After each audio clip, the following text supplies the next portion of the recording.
Hello friends and welcome back to the English club. तो friends आज हम लोग एक सिंपल टॉपिक जिसको सिंपल है बट काफ़ी इंपॉर्टेंट देखने को मिलता है और ये है हमारा मॉडल्स। तो मॉडल्स में हमने आपको बताया थे कि मॉडल्स कौन कौन से होते हैं। तो सारे प्रीवियस वीडियो आपने नहीं देखा है मॉडल्स का, आप हमारे चैनल पर चले जाइए द इंग्लिश क्लब पर, वहाँ पर मॉडल्स के प्लेलिस्ट में आपको सारे वीडियो मिल जाएंगे। मैं आपको थोड़ा सा बैक लेना चाहूँगा कि जो मॉडल्स हमारे पास जो हमने देखे थे अब तक हम क्या क्या पढ़े हैं। हमने सैल को पढ़ा है, विल को पढ़ा है। ये सैल विल दोनों का प्रयोग हम लोग सिंपल करते हैं फ्यूचर टाइम को डिनोट करने के लिए। जैसे आई शैल गो देयर टुमारो, मैं वहाँ पर जाऊँगा।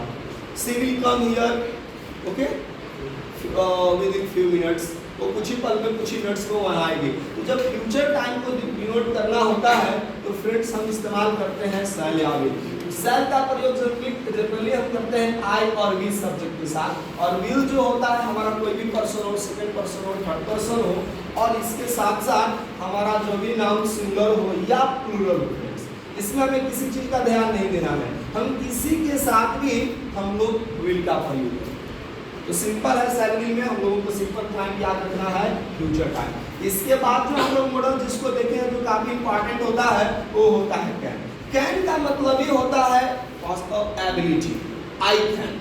जब ये सेंटेंस हम लोग कहते हैं आई कैन, तो इसमें हम लोगों को प्राउड फील होता है, हमारे पास इतनी कैपेसिटी होती है, हमारे पास इतनी एबिलिटी होती है, हम इतने स्ट्रेंथ हमारे पास होती है कि हम किसी काम को कर सकते हैं। तो मैंने जितने सारे वर्ड्स बताए कैन के लिए, आप कह सकते हो सबसे पहले कि हम लोग एबिलिटी के लिए, यदि आपके पास क्षमता है, ठीक है, कैपेसिटी है किसी काम को करने का, ठीक है, स्ट्रेंथ है, ठीक है, या हम इसी को पावर भी कर सकते हैं। मैंने 4 वर्ड्स लिखे हैं, ये चारों के चारों जो है हमारे सिनोनिमस वर्ड्स के तहत आएंगे और हम इन कंडीशन में कैन का प्रयोग कर सकते हैं। जैसे यहाँ पर इमेजिन करें कि एक हैवी बॉक्स है, काफ़ी हैवी है, और हमारे पास क्षमता है कि हम इसको लिफ्ट कर सकते हैं, तो हम यहाँ पर कैन का प्रयोग करेंगे। जैसे I can lift the box.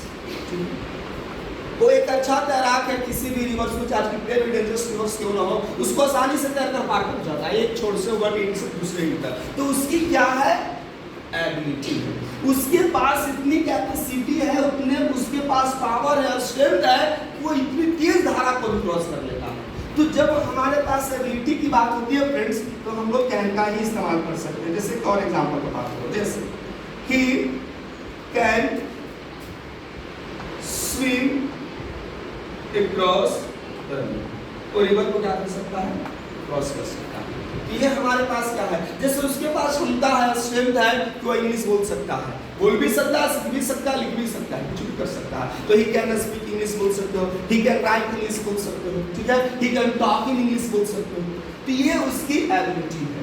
इसके बाद एक और मॉडल हम लोग देखेंगे, वो होता है हमारा मे। मे को हम लोगों ने कई सिचुएशन में देखा है। मे का जो सबसे पहला प्रयोग हम लोग जो फर्स्ट करते हैं वो होता है हमारा पॉसिबिलिटी के लिए, जहां पर संभावना व्यक्त होता है, पॉसिबिलिटी। सपोज हम लोग अभी अपने क्लास में क्या कर रहे हैं, स्टडी कर रहे हैं, और बाहर तो हमें दिखाई नहीं दे रहा हम लोगों को क्या हो रहा है। जब ही हम लोग बाहर जाते हैं और आसमान की तरफ नजर उठाकर देखते हैं, दिखते हैं कि भाई डार्क क्लाउड्स घिरे हुए हैं, तो उसको देखने के बाद हमारे माइंड में ऐसा ख्याल आता है शायद वर्षा हो सकती है। इसकी कोई वारंटी नहीं है, कोई सर्टेनिटी नहीं है कि वर्षा होगी। तो जहां जहां संभावना व्यक्त होता है फ्रेंड्स, हम वहां पर इस्तेमाल करते हैं किसका, पॉसिबिलिटी का। एक एग्जांपल इस पर रख सकते हैं, इट में रेन टुडे बाय, शाम तक शायद वर्षा हो सकती है। जो मौसम का मिजाज है, मिजाज व्यक्ति को मिल रहा है, ऐसा संभावना व्यक्त की जा रही है कि क्या है, शाम तक वर्षा हो सके। और एग्जाम्पल ले सकते हैं, पर बंदा पढ़ता लिखा तो है नहीं, फिर भी थोड़ी बहुत जो मेहनत करता है उसके आधार पर हम कह सकते हैं संभावना है शायद एग्जाम में 60% मार्क्स सिक्योर कर लेगा। टॉप तो नहीं बन सकता है, लेकिन 60% कर सकता है, आई मीन टू से फर्स्ट डिवीजन। तो ये क्या है, पॉसिबिलिटी है। चलिए इसके बाद हम का जो सेकेंड इस्तेमाल हम लोग करते हैं वो होता है परमिशन के लिए, ठीक है, परमिशन के लिए। जब हम किसी से परमिशन लेना चाहते हैं, ठीक है ना, तो हम क्या करते हैं, मे का प्रयोग करते हैं। जैसे suppose you are outside the classroom, you want to come in, आप क्लास से बाहर हैं और आप अंदर आना चाहते हैं, तो आप किसका प्रयोग करोगे, मे का। आप किसका प्रयोग करोगे? मे का, क्योंकि आप क्या करना चाहते हो? परमिशन। तभी हम कहते हैं मे आई कम इन सर, मे आई गो आउट सर। तो जब जब हम परमिशन की बात करते हैं तो हम किसका इस्तेमाल करते हैं? कौन सा मॉडल का? मे का। जैसे एग्जांपल हम ले सकते हैं, मे आई हेल्प यू। हमें लग रहा है कि आपकी मदद करने की जरूरत है, लेकिन फिर भी हमने आपसे परमिशन ले लिया, क्योंकि लोग, मैंने आपको बताया था कि आज मदद करने के बाद भी लोग कहते हैं हमने आपसे मदद नहीं मांगा था, यार तुम ही मुझे मदद किए हो। तो हमने पहले परमिशन ले लिया।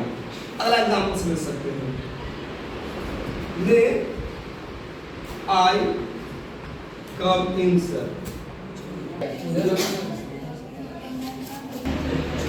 तो फ्रेंड जैसे हम एग्जांपल ले रहे थे, मे आई कम इन सर, ठीक है ना? तो ये हमारा क्या होता है?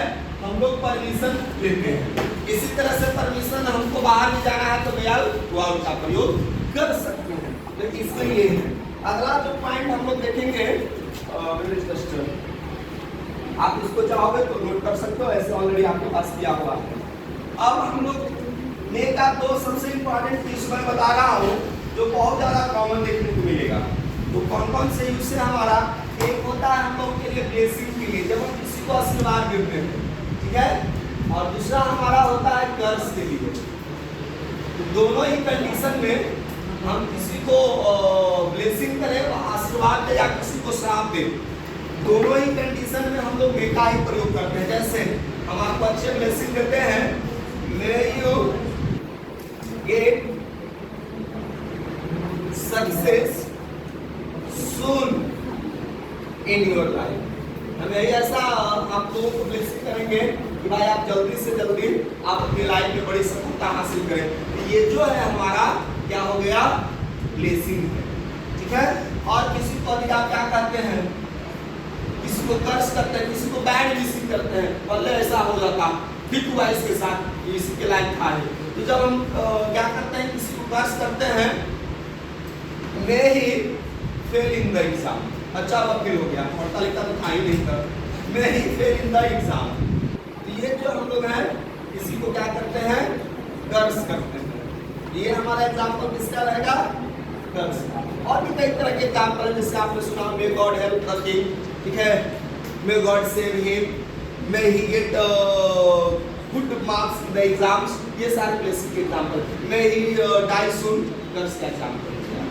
अब हमारे पास जो आज का टॉपिक है फ्रेंड्स, वो है हमारा एक सूड। और सूड काफी हमारे लिए इंपॉर्टेंट है। सूड को कहाँ कहाँ प्रयोग करते हैं? तो सबसे पहले लिखा हुआ है हमारे पास, सूड जो है सजेशन के लिए करते हैं। हम कोई भी काम किसी को सजेस्ट करना चाहते हैं कि आपको ऐसा करना चाहिए, ऐसा नहीं करना चाहिए। जैसे अभी टाइम बदल रहा है, इंग्लिश की इंपॉर्टेंस बहुत ज्यादा है, क्योंकि हर जगह इंग्लिश की डिमांड है। फ्रेंड्स कहीं पर भी आप जाओगे, English is an international language. आप पढ़ें, English is a global language. तो विदाउट लर्निंग इंग्लिश आप खासकर एजुकेशनल फील्ड में, एकेडमिक फील्ड में आप सर्वाइव नहीं कर सकते। लोकल एरिया में तो चल सकता है, लेकिन आप कहीं पर जाते हैं, कहीं फॉरेन जाते हैं, या आउट ऑफ आवर यूनिवर्सिटी जानते हैं जहाँ के हिंदी भाषी लोग नहीं है, वहाँ पर आपको कम्युनिकेट करने में अंग्रेजी बहुत मदद होती है। मैंने आपको सजेशन क्या दिया? You should learn English. ये हमारा क्या है? सजेशन है। हम ये नहीं कर सकते हैं आपको बात कि नहीं आपको पढ़ना ही है। जब बात हो जाता है तो फ्रेंड्स मैं आपको एक मॉडल लेकर आऊंगा जिसको हम कहते हैं मस्ट। तो मैं अपनी इसकी चर्चा बाद में करूंगा। आपको निश्चित तौर पर सीखना है, नहीं सीखेंगे बात नहीं बनेगी। तो दैट इज डिफरेंट। मैं अभी आपको सिर्फ क्या कर सकता हूँ? सजेशन दे सकता हूँ। हमारे पूर्वज ने हम लोगों को एक कोटेशन, एक प्रोवर्ब सीखे थे हम लोगों ने, early to bed and early to rise makes a man healthy wealthy and wise. तो हम आपको सजेशन देखो होते क्या है आजकल के बच्चों में, तो वो लेट नाइट स्टडी करते हैं। Late night as a result क्या होता है, वो काफी देर तक सोए रहते हैं। नहीं, आप लेट नाइट के बजाय आप हार्डली 11 PM तक बैठ जाइए, 4 बजे तक, हार्डली 5 तो एनी हाँ। लेकिन बच्चे क्या होते हैं 12-1 बजे तक पढ़ते हैं, उठते हैं सुबह में 10 बजे तक। उससे क्या फायदा है? 8 बजे जाते हैं। इससे बेहतर है कि लेट नाइट को कम कर दिए और सुबह में इन्वायरमेंट भी काफी अच्छा होता है। मैंने आपको एक सजेशन दे दिया। क्या सजेशन दिया? You should get up early in the morning. You should get up early in the morning. आपको सुबह में बहुत पहले ही जग जाना चाहिए। कम से कम इतना तो जरूर कि सूर्योदय के पहले, सनराइज के पहले हमें जग जाना ही चाहिए। तो हम लोग की जब छुट्टी होती है संडे, तो याद कीजिए कितने बजे तक बिस्तर के नीचे हम लोग पड़े जाते हैं? नहीं, बिस्तर के नीचे के ऊपर डिसाइड कर लीजिएगा। आइए अब हम लोगों की बात है मोरल ऑब्लिगेशन। जब हम नैतिक बातें किसी को समझाना चाहते हैं, ठीक है, ये पॉइंट आप नोट कर लीजिएगा।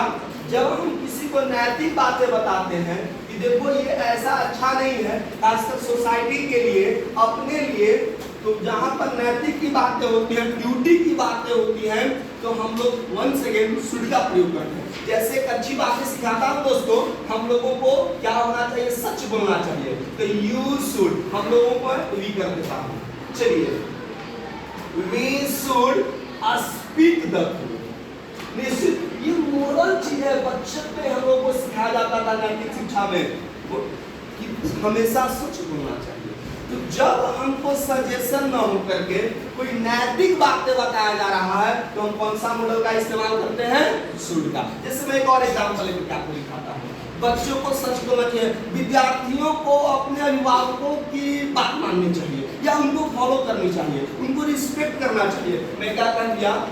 Students should respect their elders, their parents, their teachers, कुछ भी हो सकता है, their parents and teachers। चलिए, ये बहुत अच्छी चीज है, आप सबको रिस्पेक्ट करें। देश से हो नैतिक बात है भाई, जिस देश की हमें इतनी सींच करके, उनकी हवाओं को लेकर के, ब्रीदिंग कर करके, उसके जल को पी करके हम लोग इतने बड़े हुए, और अपने देशभक्ति हमारे दिल में न हो, अपने देश के प्रति समर्पण न हो, देश के प्रति भावना न हो, ये अच्छा नहीं है निश्चित तौर पर है एक इंसान को। तो हम एक एग्जाम्पल कहते हैं, जैसे one should love one's country, one should love one's country. तो ये भी एग्जाम्पल हमारा किसमें आएगा? थोड़ा नैतिक बात है भाई, जहां पर रहते हैं। जो तीसरा इस्तेमाल है हमारे पास, फॉर्मल इंस्ट्रक्शन। जब आप क्वेश्चन पेपर, आप एग्जाम में बैठते हो तो आपको क्वेश्चन पेपर मिलता है। क्वेश्चन पेपर पर एक इंस्ट्रक्शन जरूर आपको दिखाएगा कि विद्यार्थियों को ऐसी सलाह दी जाती है, विद्यार्थी यथासंभव अपने शब्दों में उत्तर दें। विद्यार्थियों को ऐसी सलाह दी जाती है कि एग्जाम सेंटर पर 10 मिनट पहले पहुंचे। तो जहां जहां फॉर्मल इंस्ट्रक्शन या इंफॉर्मेशन की बात होती है, तो वंस अगेन फ्रेंड्स हम लोग शुड का इस्तेमाल करते हैं। जरा देखिए कैसे एग्जांपल आपको मिलता है, कैसे हम आपको एग्जांपल है। जैसे students are suggested to reach their exam center half an hour before, half an hour, आधे घंटे पहले, ताकि आप अच्छे से रिलैक्स भी हो और अपने सीट को ढूंढ सके। तो ये क्या है? इंस्ट्रक्शन है। नहीं, a student should not allowed to tear the booklet until they are allowed or until the bell rings।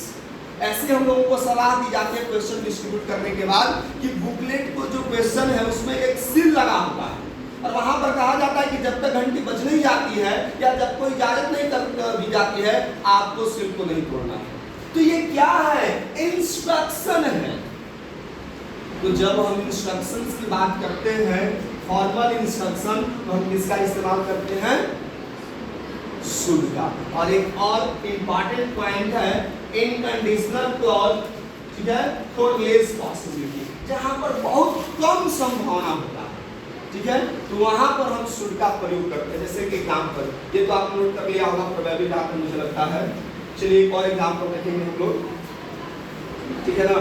जैसे एग्जांपल कर सकते हैं, एक ही शुड कम, यदि वह यहाँ आता है, ठीक है, मतलब कम संभावना, हमें लगता है वहां आएगा, बाय द चांस वो आ जाता है, तो देखो उसको बोल देना यार मेरे लिए कंसिडर इंतजार करें, काफी चीजों से वो सुनना नहीं, पॉसिबिलिटी है नहीं आने की, लेकिन फिर भी आ जाता है, तब की मैं बातें बता रहा हूं। If he should come here, tell him उसे कह देना टू वेट फॉर मी, मेरे कुछ पल क्या कर ले, इंतजार कर ले, वेट फॉर एग्जांपल्स। और एक सबसे इंटरेस्टिंग है लेस्ट जो कंजंक्शन है ना, ये अपने बाद हमेशा शुड लेता है, जैसे ये तो वीवीआई है, हर एग्जाम्स के लिए इस लेस्ट को हमें नहीं भूलना है, क्योंकि इससे जो क्वेश्चंस आएंगे, just like example, work hard, कठिन परिश्रम करो, और नहीं करोगे तो फिर क्या होगा, वर्क हार्ड, ठीक है ना, लेस्ट यू शुड, कठिन परिश्रम करो, नहीं तो क्या रिजल्ट आएगा, फेल कर जाओगे। तो एडवर्ब क्लॉज ऑफ रिजल्ट में लेस्ट के साथ हमेशा याद रखना है, हम शुड का प्रयोग करते हैं। तब ये फिक्स है कि लेस्ट ये कौन सा है, कंजंक्शन है। देखो इससे संबंधित 3 वर्ड मैंने कभी आपको डिस्कस किया था। एक एलआईएसटी लिस्ट होता है, सूची, ठीक है, एक एलईएसटी लिस्ट होता है, लिटिल लेस लिस्ट, सबसे कम, एडीजे3 है, और मैं यहाँ पर एलईएसटी लिखा हूँ, जो कि कौन सा पार्टिसिपल लिस्ट में है, कंजंक्शन। एक और एग्जांपल हम आपको दिखाते हैं, जैसे चलिए, तो एक और एग्जांपल लेंगे, और एक सेंटेंस जो है यहाँ पर मैंने जो बताया था फॉर्मल इंस्ट्रक्शन में, मैंने इंडेफिनिट का पैसिव कर दिया था, आप वहां पर शुड का प्रयोग कर सकते हैं, ठीक है ना। स्टूडेंट शुड बी सजेस्टेड, ऐसा हम लोगों को सजेशन किया जाता है कि आप समय एग्जाम सेंटर को पहले पहुंचे। और हम बातें कर रहे थे आपको लेस्ट कन्वेंशन पर, जैसे एग्जांपल हो जाएगा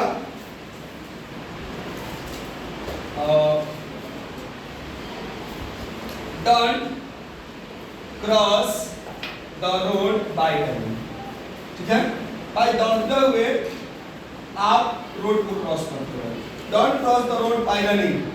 लेस्ट क्या होगा, यदि ऐसा करते हैं तो बेटी संभावना है ऐसा रिजल्ट होगा कि शायद आप एक्सीडेंट कर जाए। तो lest you should meet with an accident, you should meet with an accident, meet with an accident, आपकी ऐसी संभावना है शायद आप दुर्घटना आपके साथ हो सकती है। तो फ्रेंड्स ये सेशन में आज के वीडियो में इतना ही, फिर हम आगे मिलेंगे। मैं आपको डिस्कस करूंगा उड का, में तो मैंने डिस्कस कर लिया माइंड का। Thank you friends.